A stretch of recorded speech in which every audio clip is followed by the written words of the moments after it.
Hello, student of class 10th math.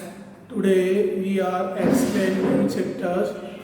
Chapter's name height and distance. So first of all we define angle of elevation and angle of depression. See in the figures first.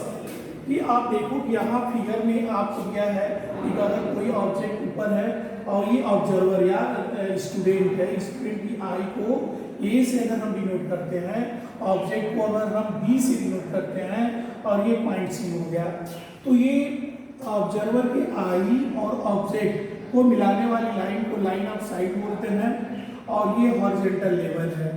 तो line of site और horizontal level के बीच में जो positive direction में angle बनता है उसे angle of elevation बोलते हैं।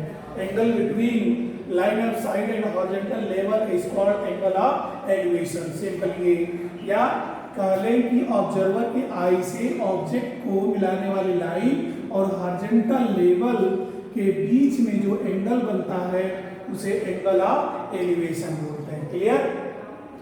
अब यहाँ पर ऑब्जेक्ट अगर दूसरी पोजीशन ये होती है कि ऑब्जर्वर ऊपर है और ये ऑब्जेक्ट नीचे, या आप छत पे बैठे हो कोई स्टूडेंट से नीचे बात करते हो, वो पोजीशन हो गई, तो ऑब्जर्वर आपका ऊपर है, ऑब्जेक्ट नीचे है, तो उस समय लाइन ऑफ साइट और ये हॉरिजॉन्टल लेवल के पैरेलल एक लाइन ड्रॉ कर देते हैं ऊपर के, तो इसके पैरेलल ड्रॉ करेंगे आई ऑब्जर्वर के आई से हॉरिजॉन्टल लेवल के पैरेलल लाइन ड्रॉ किया ए एक्स, तो AX और लाइन ऑफ साइड के बीच में बनने वाला जो एंगल होता है एंगल ऑफ डिप्रेशन कहलाता है। तो यहाँ पर दो ही पॉइंट आपको नया मिलेंगे, एंगल ऑफ एलिवेशन और एंगल ऑफ डिप्रेशन। तो एंगल ऑफ एलिवेशन कब बनता है कि कोई ऑब्जेक्ट ऊपर होगा और आप नीचे से देख रहे हैं, तो आपके आई से लाइन ऑफ साइड और हॉरिजॉन्टल लेवल के बीच में जो एंगल बनेगा वह होगा एंगल ऑफ एलिवेशन।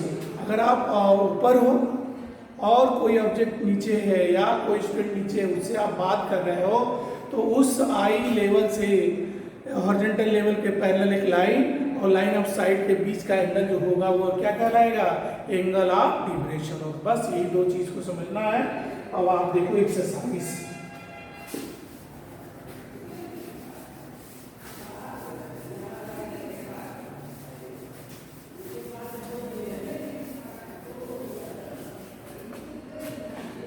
जैसे ये exercise 9.1 question number 1। Question number 1 में आपसे कह रहा है कि circus artist of claim 20 metre long rope which is tightly stretched and the tight from the top of the vertical pole to the ground. Find the height of the pole if the angle made by the rope with the ground level is 30 degree. यानी ये आपका जो है यह पोल हो गया, मान लो ए और बी आपका क्या हो गया? पोल है, और इस पोल से ये ग्राउंड लेवल पोल पॉइंट सी है, इसका टॉप जो है सी जो है 20 मीटर रोप से, ये 20 मीटर क्या है? रोप है, इससे टाइट किया गया है, और यहाँ पर ये रोप और हॉरिजॉन्टल लेवल के बीच का एंगल 30 डिग्री है, तो इसकी हाइट आपको फाइंड करना है।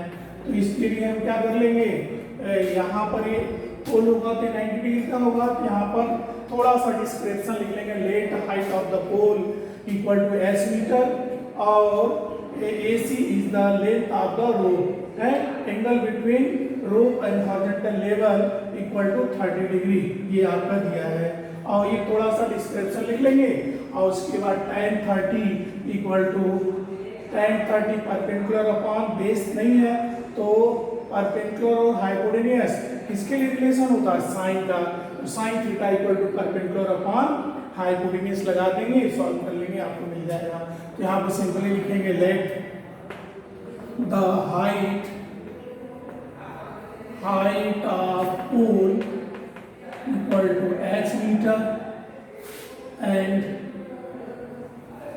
AC equal to length of rope AC equal to 20 metre. Angle of elevation at C equal to 30 degree. ठीक है, तो in right angle A B C क्या होगा, साइन 30 इक्वल टू परपेंडिकुलर क्या होंगे, A B upon A C. Sine 30 1/2 equal to A B H upon A C 20।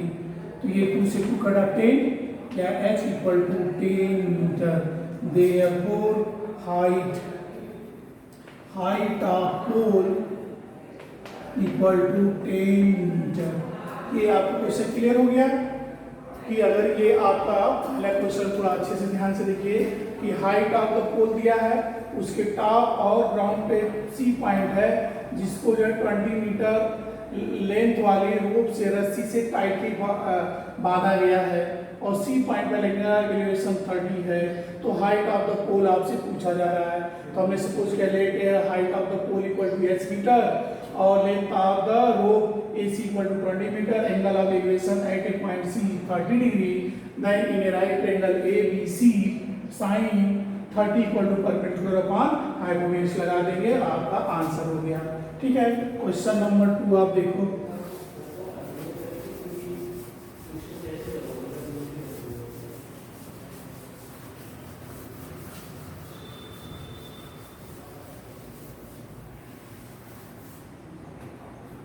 Question number 2 में आपसे कह रहा है a tree break due to the storm and the broken part bent so that the top of the tree touches the ground making an angle 30 with it. The distance between foot of the tree of the point where the top touches the ground is 8 metre. Find the height of the tree. अब यहाँ पर हम ये tree ले के चलते हैं, मान लो ए और बी, और ये सी पॉइंट से ब्रेक हो जाता है। ब्रेक होने के बाद जो ए सी पॉइंट है सी पॉइंट डी पॉइंट पे टच होता है, या जो ए सी पॉइंट है यह ब्रेक होने के बाद क्या करता है, डी पॉइंट पे टच करता है, जिसका जो है इसके फुट से 8 मीटर डिस्टेंस है और ये एंगल 30 डिग्री है। तो कह रहा है find the height of the tree. तो हमें आपको जो है एच को भी निकालना है और इसको एल, मान लो ये एल है, ब्रोकन पार्ट एल है और ये बी सी रिमेनिंग पार्ट की हाइट कितना है, एच मीटर। तो एल और एच दोनों कैलकुलेट कर लेंगे, अपने लास्ट में दोनों को प्लस कर देंगे तो आपको हाइट ऑफ द ट्री मिल जाएगा। यहाँ पर क्वेश्चन नंबर 2 क्या लेके चलते हैं, let height of tree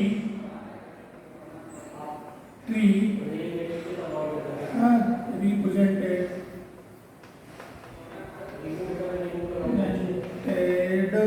by AB,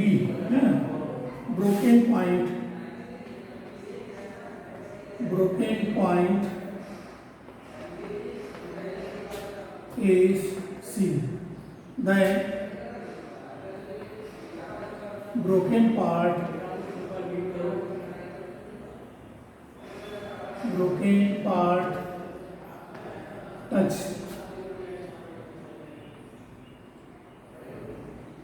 touches the ground at point D, and angle of elevation at D is 30 degree. Then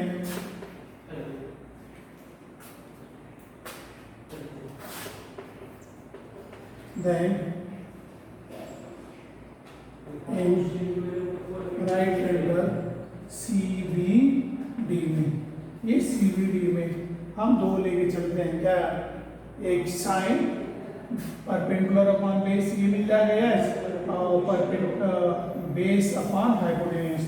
तो परपेंडिकुलर अपॉन बेस साइन ले लें, क्या होगा tan 30 equal to perpendicular h upon 8, tan 31 upon root 3 equal to h upon 8 या h equal to 8 upon root 3 metre,